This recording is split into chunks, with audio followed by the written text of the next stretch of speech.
يا أيها الناس اتقوا ربكم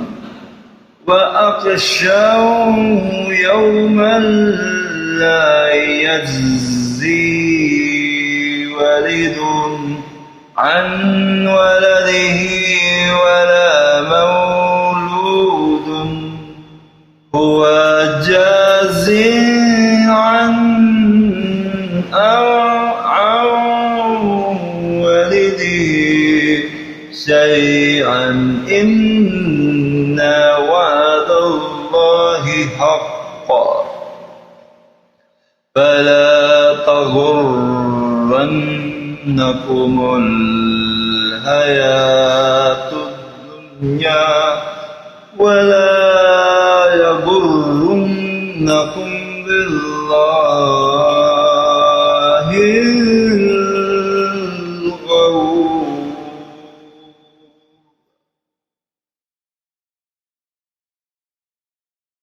O sangkatauhan, katakutan ninyo ang Allah subhanahu wa ta'ala na inyong Rabb na tagapaglikha at sumunod kayo sa Kanya sa pamamagitan ng pagpapatupad ng Kanyang ipinag-uutos at pag-iwas sa Kanyang ipinagbabawal, at katakutan ninyo ang pagdating ng araw ng muling pagkabuhay, na sa araw na iyon ay wala nang magagawang anumang kapakinabangan ang ama sa kanyang anak, gayon din ang anak sa kanyang ama. Katiyakan ng pangako ng Allah subhanahu wa ta'ala ay katotohanan na ito ay tiyak na walang pag-aalinlangan. Kaya huwag pahintulutang malinlang kayo ng kasalukuyang buhay dito sa daigdig at ng kinang nito na makakalimutan ninyo ang buhay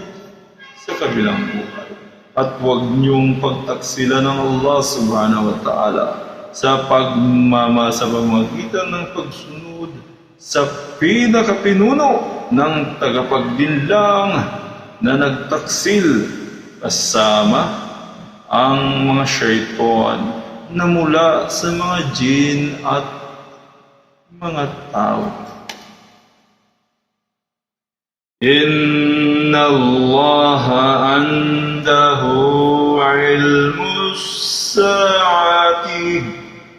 وينزل الغيث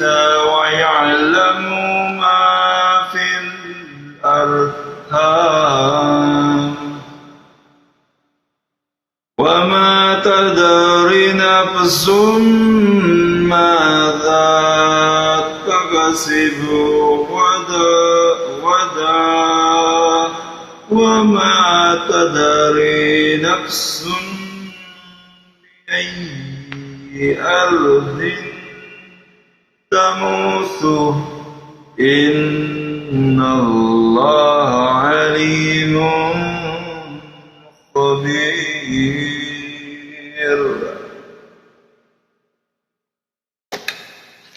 Tiyakan bukod tanging ang Allah subhanahu wa ta'ala lamang at wala nang iba pa ang nakaalam kung kailan magugunaw ang daigdig, at siya lamang ang nakapagpapababa ng ulan mula sa ulap na walang sino man ang makakagawa nito bukod sa Kanya, at ang nakakaalam kung ano ang katotohanang nasa sinapupunan ng Kanyang ng mga kababaihan, at walang sino mang may buhay ang nakaalam kung ano ang mangyayari sa Kanyang hinaharap, at walang sino mang may buhay ang nakaalam kung saan kalupaan siya mamamatay, bagkus ang Allah subhanahu wa ta'ala, siya lamang ang nagmamayari ng lahat ng kaalaman. Katiyakan, ang Allah subhanahu wa ta'ala ang alim, ganap na nakakaalam ng mga bagay na nakikita at di nakikita, na walang hanggang tagamasid sa lahat ng bagay, sa lahat ng pagkakataon, na khabir, ganap ang kanyang kagalingan, na walang anumang bagay na naililihim sa Kanya. At dito po natatapos ang ating pagbabasa ng banal na Quran, Surah Luqman, 31 kabanata ng banal na Quran. Muli, ito si Paul Pili Ahmad Israfil nagsasabing, Assalamualaikum warahmatullahi ta'ala wabarakatuh. Ang kapayapaan, ang biyaya at ang habag ng Allah subhanahu wa ta'ala, ang kataas-taasan ay mapas sa inyo. Kabayan,